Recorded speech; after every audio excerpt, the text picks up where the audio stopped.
Welcome to Speech Talk Live, episode number 24. Today's November 13th, 2015. My name is Jay Oza, and I'm the host of this show. And today we have Julie Finkelstein and Sajid Zakaria. And what we try to do in this show is this is about speaking. So we talk about speaking.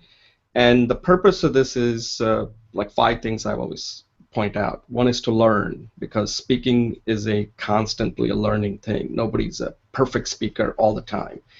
Second is teach. Many of us have taken courses, and some of us are mentors. Julie and myself actually mentor the Coursera's Introduction to Public Speaking course, and Sajid is close to completing it, so then he can become a mentor too.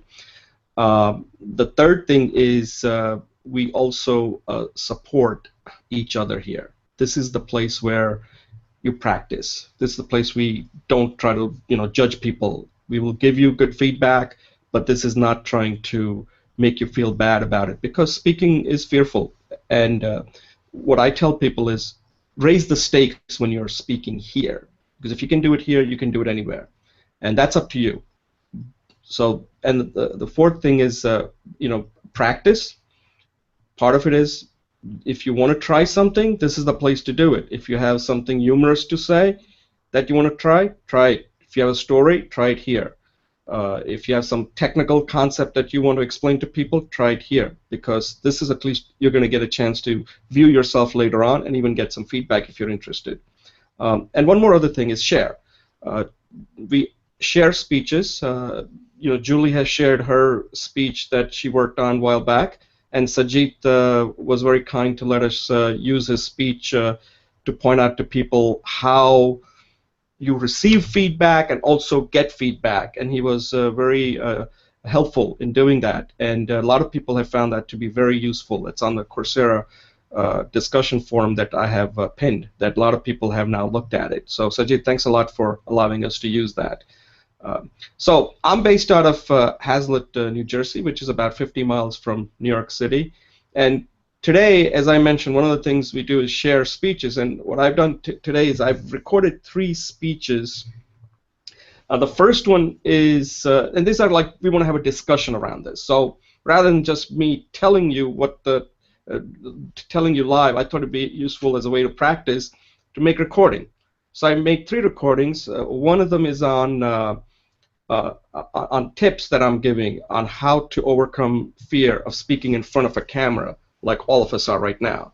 And believe me, people have fear. They just don't sound natural, because when it's just you and the camera, you got to really start acting like there are people that you're talking to.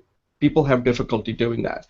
Like if you watch somebody speaking to you and then you see them on a camera or watch their video, they don't look the same. And my take always is that you should sound and look the same, whether you are speaking to a person or whether you are making a video. Okay? The second video is something that I'm calling a speaking athlete. And what this is all about is that unless you have a super talent, whether you're in artistic, athletic, acting, whatever, medicine, if you're a doctor, lawyer, whatever, most of us are going to have to be good at speaking, because at the end, that's how most of us will ever make money. To put it bluntly, there are really 2 kinds of professions: those who get paid for speaking and those who don't. Okay, if you break it down to the bare bones. So that means that if you want to become a world-class speaker and you want to succeed, you're going to have to act. You're going to basically adopt a lot of the techniques and principles that an athlete uses to become a world-class athlete, to become a world-class speaker. So that's the second video, and I'd certainly like Julie and Sajid's thoughts on that. And then the third one is like more methodical. Okay, so now you're saying I want to become a world-class athlete or speaking athlete. How do I do it? So I've come up with a simple method that I've taken ideas from a lot of different places, like advertising, marketing, and I'm calling this, for now, lean speech method. And I can, name can change later on, but right now we'll see how that goes. And that's what I'm doing. Part of my purpose here is to get feedback. And, I've recorded this. Now it's for me in this show today is to get feedback from Julie and Sajid and answer their questions. And also at the same time, I'll be asking them specific feedback that I'm looking for. So in a way, you're going to get an idea on how, when you do something, how to interact with people if you want to get better, if you want to improve something, how to conduct a session where you're asking for their feedback, giving them the freedom to be free to make comments so they don't feel like, oh my God, I don't want to be too honest. So it's up to me to get them to be honest with me. Okay, so that's part of what I'm hoping that you can learn by watching this.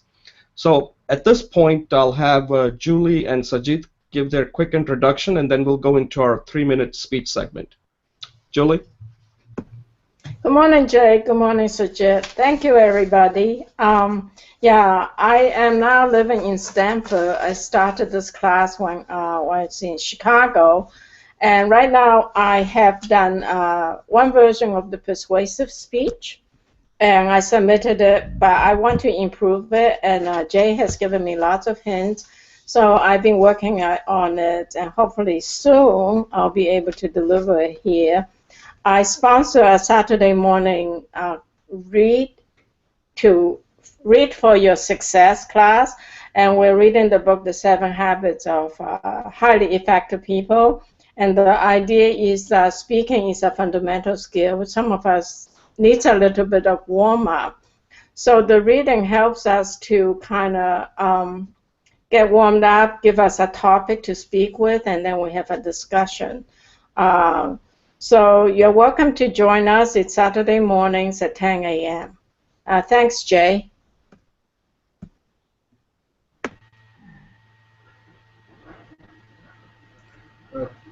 Hello, everyone. This is Sajid. I am actually a software engineer from India. I'm a software engineer, as I said, and I'm doing that for my living now. I am here because I would like to improve my speaking abilities.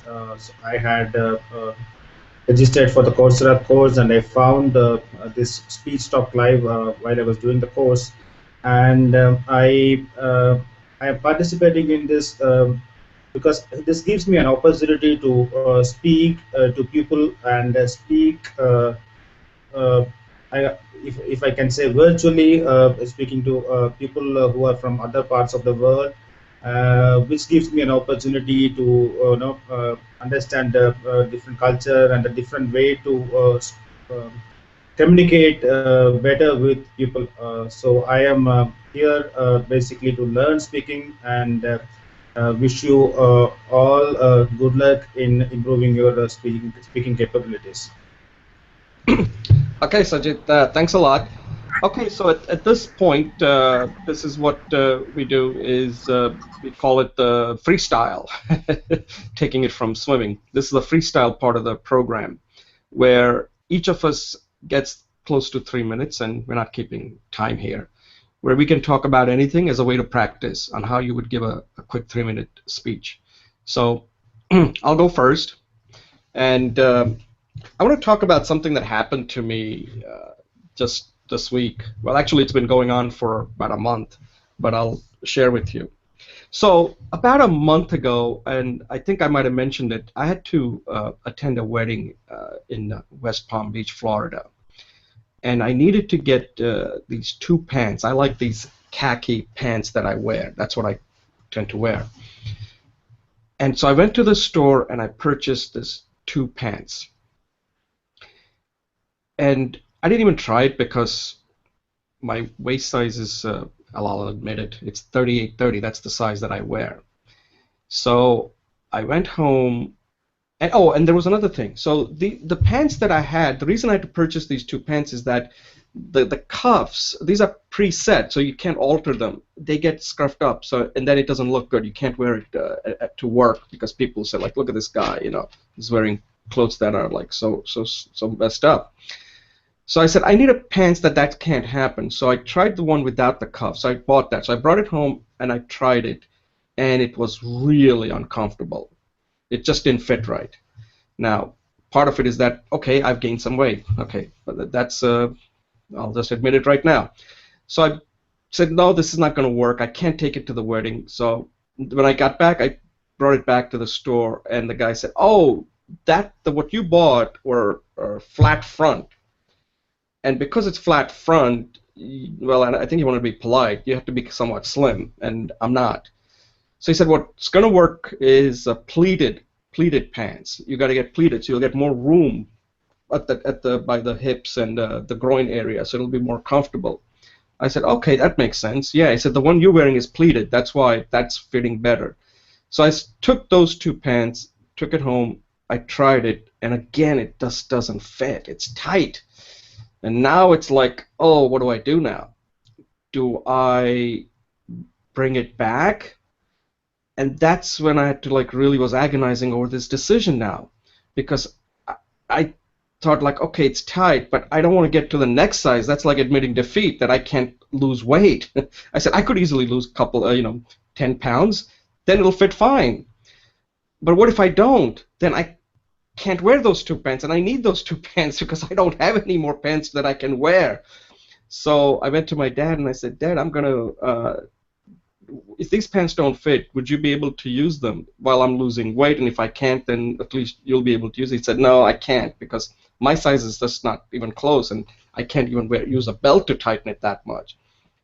So now I'm like, okay, I'll just have to lose the weight. But then the problem is I need those two pants. So I'm like agonizing over this decision. And finally I decided, you know what? If I can't wear it right now, I have to return it and bite the bullet and get the next size up. So that's what I did on Tuesday. I went to this store and I returned those two pants. And I was like so nervous because I felt like so defeated, like, oh my God, I can't wear this. I have to now admit the defeat that I'm moving up one size. And I don't know if you ever felt that. It's really uncomfortable to do that. You felt so defeated, like, oh my God, I'm moving up a size. And it's like getting old. Like you can't do anything about it. And I felt like, oh my God, so I finally gave the two pants. And the guy was like, I said, I was happy that finally I'll get two pants that I can wear. But at the same time, I was sad that I'd lost the battle of the bulge, as they say. And the guy was really nice. He's realized that I was not taking this too well. He said, you're doing the right thing. Because if you can't get the pants that are comfortable, what's the point of it? So I felt good. So the lesson of this is important, actually, that if we all buy things. We're all impulse buyers. And I think Sajith even talked about it in his framing effect speech, that if you purchase anything, we always tend to purchase like out of impulse. But if you can't get the immediate return or the fast payback, then you're wasting money. So when it comes to clothes, if they don't fit right away that you can use, don't buy it, even though it could be on sale, it could be cheap, it could be anything. And on internet, this has become so easy now that we tend to buy just about anything so quickly. And a lot of things we just don't use, and it turns into waste, and we just end up wasting a lot of money. So before you buy anything, allocate the time before you spend the money, the energy you want to spend within that period, immediately after you purchase. If you can't do that, then don't buy it, because most likely you're going to waste your money.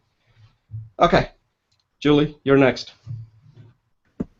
Thanks, Jay. Indeed, when I moved, we got rid of about 2/3 of our stuff, and we still have too much. So I am continuing my my journey on doing persuasive speech, because I am going to do this until I get it done. So basically, today I like to start with at the success is at the corner of when you practice your communication class, in this communication class, and you face your fears. So participation in this class leads to success and happiness. The first thing is we all speak, and Jay will actually focus a lot on this class, is communication is the fabric of our lives, right? You cannot have a relationship with your family if you don't communicate with them. You cannot get your job done without communication. So it really is at the intersection of everything we've done. You cannot live your life without communication. And public speaking is a core part of communication in the sense that when we talk about public speaking, Jay always likes to say, there's no public speaking, there is only speaking, in the sense that when you communicate, you're speaking to someone outside of yourself. So it doesn't matter whether your audience is one person or 100,000 people.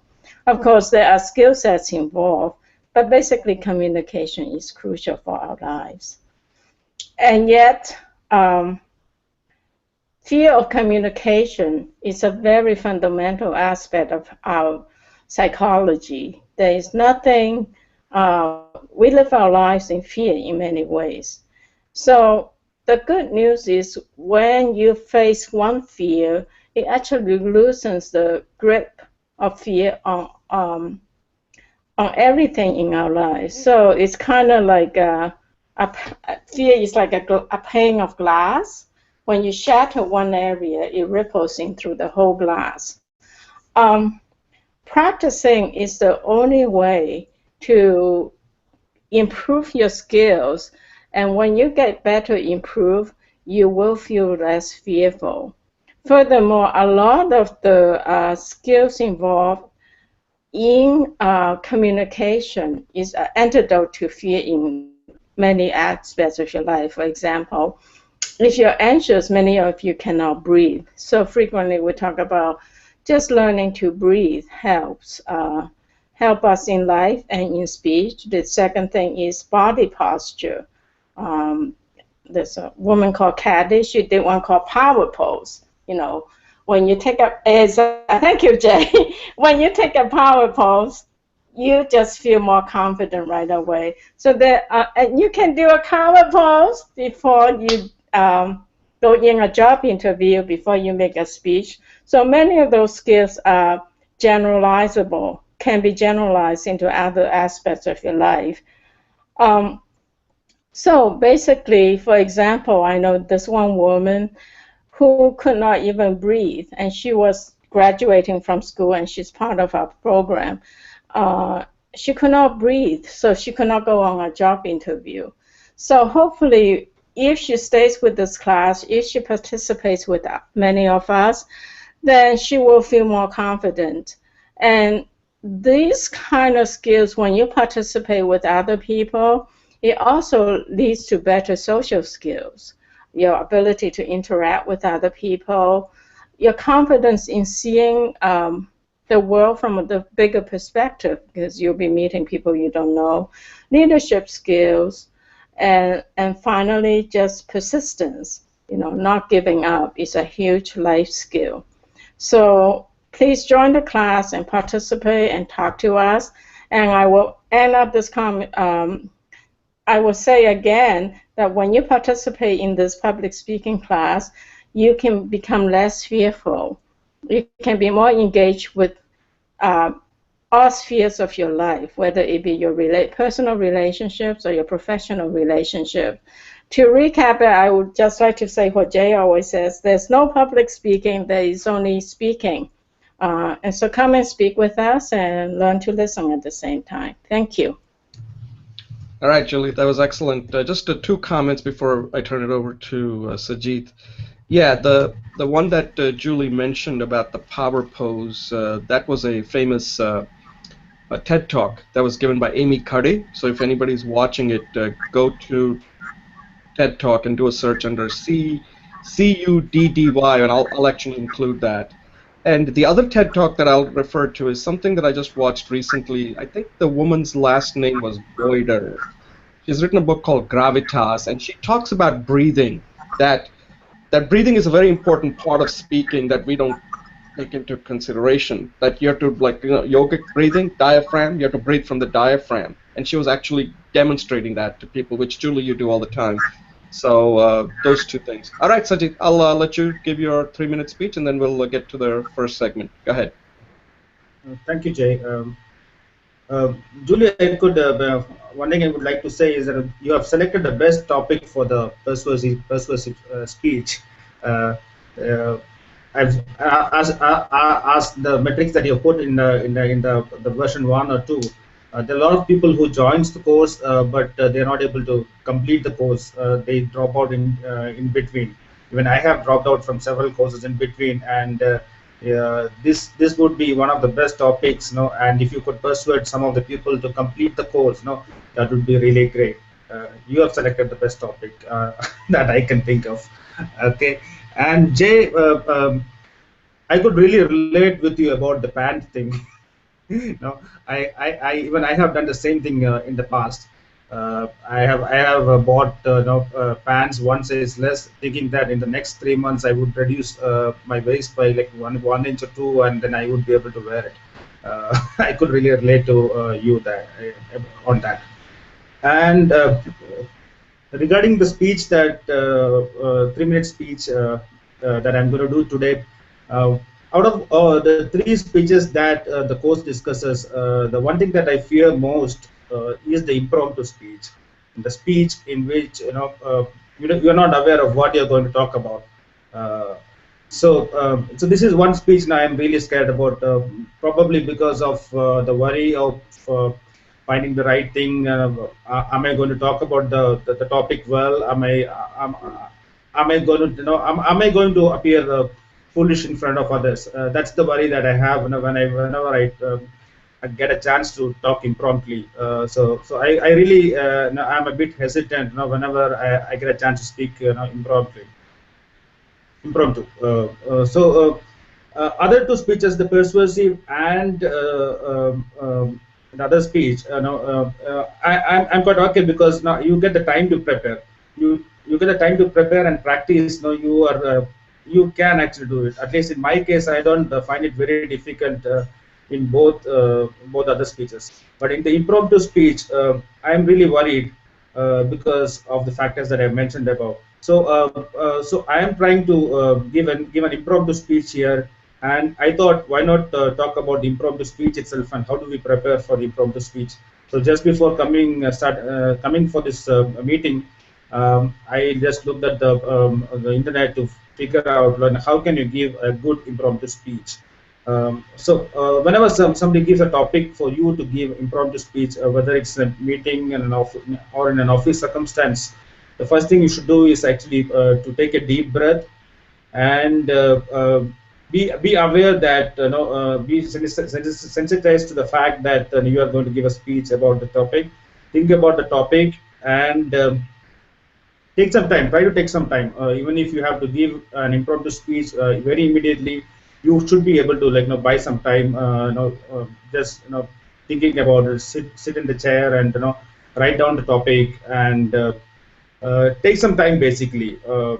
And the other thing that you can do is think about the two important points that you would like to highlight in your speech. If not, if you cannot think about any good topics, at least think about the how do you start the speech and how do you end the speech. So what the person what really matters is what captures the attention of your audience is basically how you start. Do you appear confident? And if you as the saying goes, no, the well begun is half done. So if you're really able to start the speech well, and if you're able to end the speech really well, that really captures the mind of the audience. That the people go back with that actually. So that's one aspect you should look at when you're giving an impromptu speech. And if you're really not confident, or if you don't have really a lot of points to discuss during the speech, the other thing that we can do is actually make the speech interactive. When you have an audience in front of you, ask some questions to the audience related to the topic, and there will be some people who would throw back some ideas, or give you some clues about how to what's the topic, or what's the points that you can talk about next, which actually give you some direction about giving the speech. Um, yeah, and as this is going to be an impromptu speech, you really don't have to worry, because the people don't expect you to be an expert. So that's one aspect. So really, even if you're worried, you really, in fact, in reality, you don't really have to worry about that. So these are some of the things that I I understood. I could actually read through and about impromptu speech. How do we give a good impromptu speech? I would like to improve this particular aspect a lot. So that's about it. And thank you. Yeah, that was good. So let me make a couple of comments on what you just said. So I have I think impromptu is a very tricky speech, and I can see why you're scared. And first of all, here's my you should never speak impromptu if you don't know what you're speaking about, because you're going to say something totally stupid, and it's better not to say something stupid than to say anything. So so that's one thing. If you don't know, somebody asks you a question you don't know, don't say it. Otherwise, you're going to probably say the wrong thing. Don't make up an answer that you just don't have. So a lot of times an impromptu is all about how much you have really prepared. Know anything. The other one is you know too much. Both of them are just as bad. Because sometimes when people know too much, that impromptu becomes more of a lecture, which is also really bad. So you do need to know how to know the structure. And I think in the course, he has that 2-point impromptu. I think that's an overkill in my opinion, because people only remember one thing. So, like, I'll give you an example. One time I had to give an impromptu. I guess at that time I didn't even think of it was an impromptu. I had attended a relative's wedding anniversary, and since I'm the oldest, they said, "Can you say some things about their 35th? I think it was the 35th anniversary." And I had no idea what to say, so I said, "Okay, I'll just key in on one word," and I came up with the word passion. And once I came up with that word passion, I could come up with all the different things that they do. They had passion for dancing, they had passion for travel, they had passion for life. And then my speech really flowed, and I had not prepared. So I still had to prepare. I only had like about half an hour before I gave the speech. And I just asked people, like, what are some of the things that they're passionate about? And I was able to give that speech, but I just keyed in on just one thing, not like 2 points. I think in the course they talk about 2 points, which is fine, but in real life, 2 points may be too, because sometimes I listen to these impromptu and they go on too long, and I have no idea what the main point was. So, and the other thing I'll say, what you just mentioned, Sajid, is preparation is very important for impromptu. You can only be a good impromptu speaker if you're already prepared for it. Otherwise, you can't. Like, if you notice these debates we're having in the United States, these presidential debates, those are impromptu, but they're prepared, okay? So this idea about, like, oh, you have to speak off the cuff, bad idea. Never want to speak off. You want to sound like you're speaking off the cuff, but unless you know what you're talking about, you're not going to come across too well. You're going to make mistakes. That's where gaffes happen. And the last thing I'll point out is if somebody asks you a question, don't be too hurried to answer it. Get some clarification, because sometimes the question is not asked well, and we tend to always think like, oh, let me answer it quickly. It's like you're not a race. You're not racing to answer a question. There are no points given for how quickly you can answer the question. Take your time, take a deep breath, and just say, before I answer it, can you just clarify exactly what the question is? And there's nothing wrong with that. Buy some time. So these are some of the techniques that you can use. So you don't want to be scared of impromptu. In fact, if you're prepared, you should even ask for, like, a perfect example is when they have the spelling bee. They always keep asking questions like, can you give me the word derivation, all of this. Anyway, I'm taking up too much time. Julie, do you have any thoughts on this before we move on to our first segment? Yes, Sajid, thank you. Yeah, I got something out of that, and what you said was, take a deep breath, and use the word sensitize, and I use the word connect, but like just take a breath and like settle into the topic. I thought that was really nice. And then if you can ask questions, and I always do that when I was at corporate meetings. I always buy myself a little bit of time. So at one point I said, I've got 3 points. And then I ended up only 2 points. So now I've learned to say, well, I think your question is, and I've got a couple of points. And so that's a little bit less precise. So thank you. Sajid, any thoughts before we move on to our first segment? Yeah, thank you for the inputs, Jay and Julie. So that's really insightful. Yeah. So I think we can go ahead to the next topic, Jay. Yeah. Okay, great. Okay, I'm going to take a brief pause, and then you may want to mute your lines.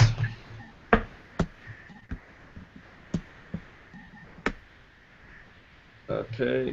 Sajid, you want to mute your mic? Yes. Okay. Okay, I'm going to take a brief pause and then I'll introduce the first segment.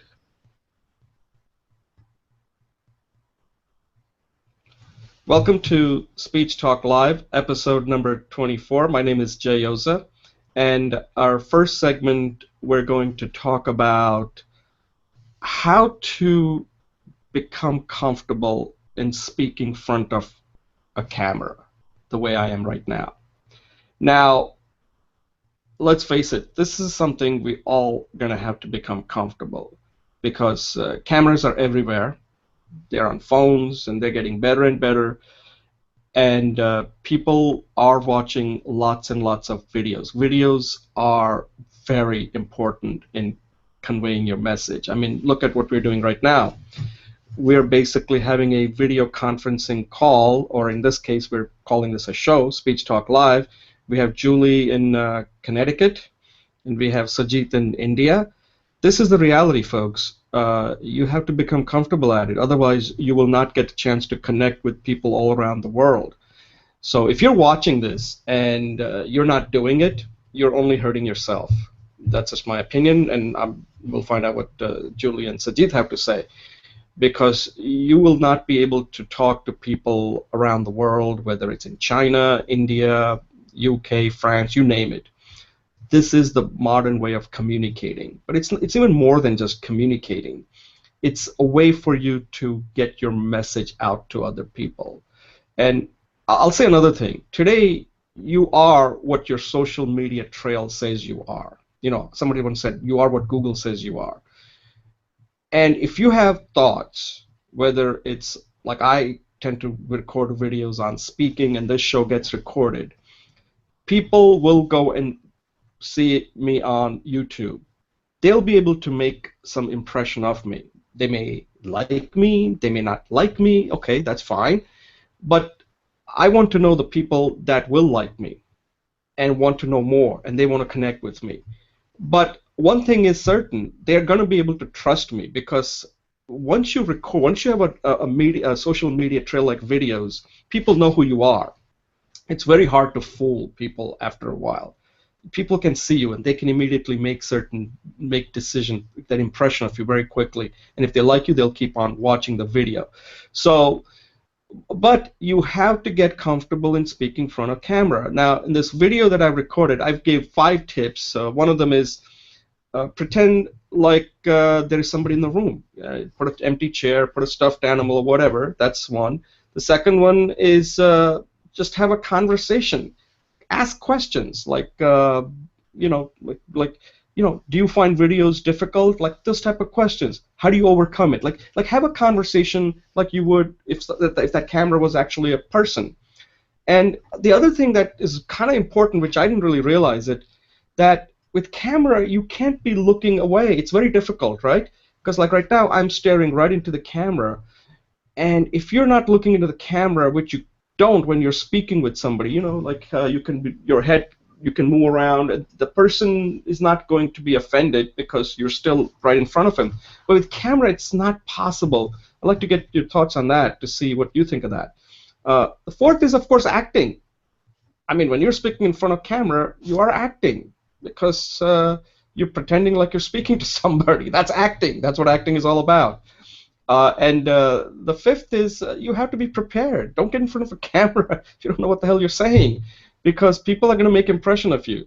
And if you don't like it, just erase it and re-record it again. So it's not a big deal. The only way to overcome this is by doing it. And I know that's a common thing everybody keeps telling you, but record a 10-second video, record a 20-second video. And believe me, after a while, you'll start thinking like, wow, and don't be too critical. Oh yeah, that's the last thing. Don't be too critical, because one of the things that hurts us in doing well, and anybody can do this, this is not a big deal anymore. Don't be critical. Put something out there, because if people are going to criticize, that's good. No criticism is the worst thing, because if you're getting criticized, it means somebody actually watched it.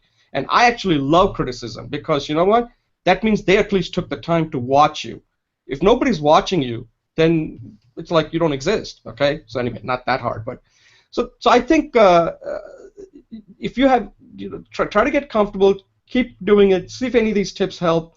And this is one of the things we all going to have to get comfortable in learning how to get comfortable in speaking in front of camera, because if you're not, then you're basically hurting yourself in getting your message across and how you come across as a person, as a thought leader, as a person who can influence, persuade, or even sell something.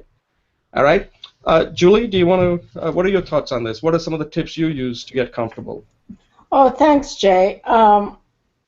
Yeah, I have been doing the practice that you suggested, which is, and I stopped this week, so now this is going to help me to continue, is I try to record myself for 3 minutes every day, which in the beginning was really awkward because, turn on the phone, but now I'm beginning to be a little bit more fluid. I think your video was very helpful for the students who like me. As you know, I speak pretty fluently and pretty comfortable in front of a camera with real people. But put me in front of a blank camera and I roboticize. I like to say that I numb up and dumb down.